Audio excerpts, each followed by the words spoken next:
ఆలోచిస్తుంటే నిన్న జరిగిన విషయం ఈరోజు గుర్తుకొచ్చింది. ఒక అద్భుతమైన సంఘటన, అది అమూల్యమైన చిహ్నంగా మారుతుంది. ఇప్పుడు ఆ సంఘటన ఒక యక్షుడికి యుధిష్ఠుడికి మధ్య జరిగింది. ఒకసారి యక్షుడు యుధిష్ఠుడిని అడిగాడు.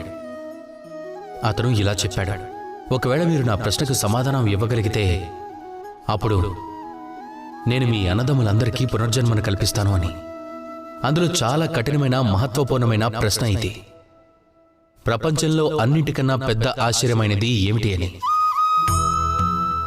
ఈ ప్రశ్న నేను మిమ్మల్ని అడుగుతున్నాను.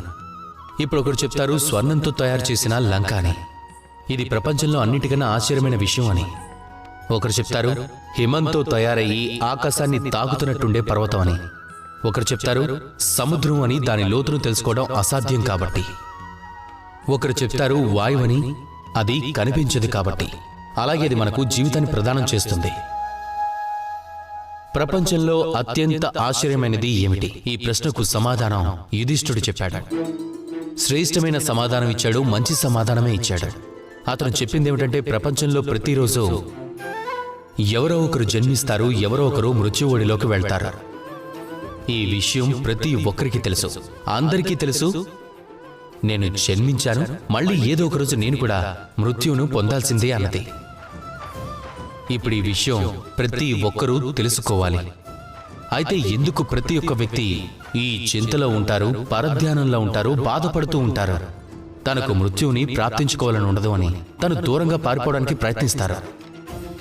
చెప్తాడు నాకు మృత్యువుని ప్రాప్తించుకోవాలని లేదు అని. ఎందుకు? ఏదో ఒక రోజు ఇది జరగాల్సిందే కదా. ఇది బ్రహ్మసత్యం. ఈ పరధ్యానమే, ఈ భయమే, ఈ బాధే, ఈ చింతే తన మనసును జీవించనీయదు, ఈ జీవితాన్ని అనుభవించనీయదు. అయితే ఈ చింత వల్ల, ఈ పరధ్యానం వల్ల, ఈ భయం వల్ల లాభం ఏమిటి? ఎలాంటి లాభమూ లేదు. అందుకే ఎప్పటి వరకైతే మీరు జీవిస్తారో దాని ప్రతి క్షణం శ్రేష్టమైనది, సంతోషంతో నిండిపోయి ఉంటుంది, ప్రేమతో పరిపూర్ణమైనది. దానికోసం ప్రయత్నించండి. ప్రయత్నించండి. ఏ కార్యాన్నైతే మీరు చేస్తారో దానివల్ల వేరే వారికి లాభం ఉంటుంది. ఈ ప్రయత్నం మీ జీవితాన్ని సంతోషంతో, ప్రేమతో నింపుతుంది. నాతో కలిసి మీరంతా ప్రేమగా చెప్పండి, రాధా కృష్ణ.